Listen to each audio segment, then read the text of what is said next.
12 South yoga over in the 12 South district, and we were standing in front of a very special wall to me. This is when I broke my back.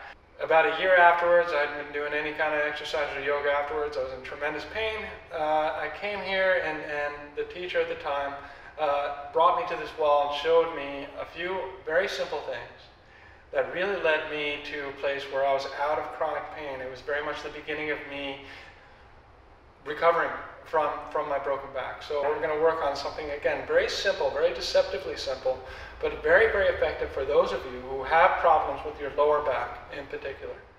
I'm going to ask Sandy to turn around. Take her hands up.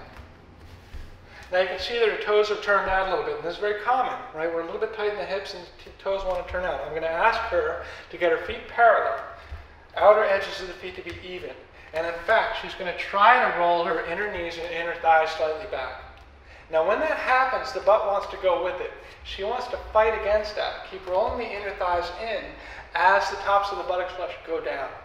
And you can see what happens is there's a little bit more room that happens in the lumbar spine. She's going to keep reaching the chest up, crawling up the wall like Spider-Man, as she creates more and more space in that lumbar spine. And then when she comes out, she just pushes off the wall, releases, and out. So some of the subtle instructions in a lot of these yoga poses can be a little bit difficult to grasp.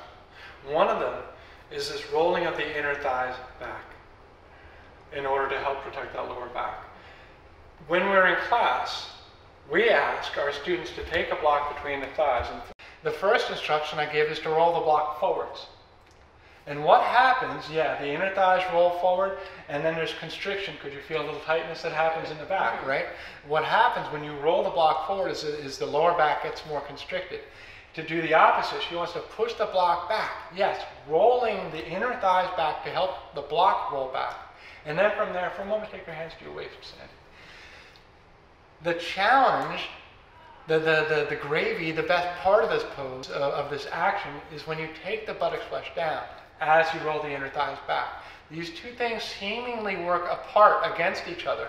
The inner thighs are rolling back and the buttocks flesh pushing down creates space in the lower back. So now we're going to incorporate the block into the upward hand pose.